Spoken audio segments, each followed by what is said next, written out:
చేయకుండా నేను ఉన్నాను, నా ఇంటికి రండి, నేను ఏమున్నావు, నువ్వేం చేసినావు, నువ్వు మాయ మాటలు చెప్పి ఇవాళ మిర్యాల కూడా ప్రజలు మోసం చేసి ఓట్లు వేసుకొని తప్పం కలుపుకొని ఇవాళ కనీసం ఏ ఒక్కరిని కూడా ఏ ఒక్క పని చేయకుండా కాలయాపన చేస్తూ నువ్వు ప్రతిపక్ష నాయకులు తిట్టుకుంటూ కేసీఆర్ను తిట్టుకుంటూ ఇక్కడ భాస్కర్ను తిట్టుకుంటూ నువ్వు కాలం వెళ్ళబుస్తున్నావు తప్పితే నీ వల్ల ఏమి కాదు. ఇవాళ వెంకటాద్రి పాలన చెప్తున్నాము, దయచేసి అందరూ గుర్తుపెట్టుకోండి. భాస్కర్ రావు గారి చేత అనేక పదవులు అనుభవించి అనేక కాంట్రాక్టులు అనుభవించి ఇవాళ భాస్కర్ రావు గారు అభివృద్ధి చేస్తే 10 సంవత్సరాల కాలంలో ఏం అభివృద్ధి నేను ఒక ఆయన మాట్లాడుతున్నాను. ఈ భాస్కర్ రావు గారు ఏం చేయలేదు ఇక్కడ, 10 సంవత్సరాలు ఇక్కడ ఏం చేయలేదు మాట్లాడుతున్నారు. మీ కళ్ళు ఉండి చూడండి, ఒకసారి కాపాడుకోండి. ఇప్పుడే చెప్తున్నాను, భాస్కర్ రావు గారు చేసినది ప్రజల మనసులో ఉన్నాడు.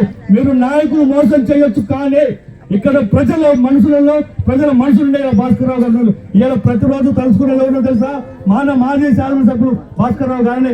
రైతులకు గిట్టుబాటు ధర కల్పించిందంటే భాస్కర్ రావు గారే.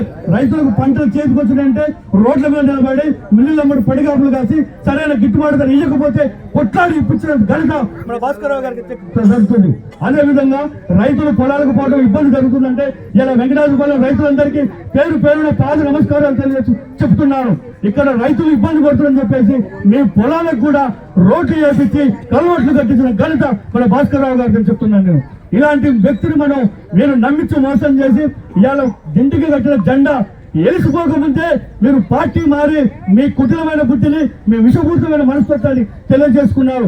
మీరు ఏం తప్పు చేశారు, మీకేం అన్యాయం చేసిందని ఇలా పార్టీని ఒంటరి చేసిపోతే పోయిన నాయకులే ఒంటరైనా తప్పితే ప్రజలు మొత్తం కూడా ఇలా మన భాస్కర్ రావు అంటే ఉన్నారు. ఇది తెలియకని తెలియజేసుకున్నారు మీకు అందరికీ.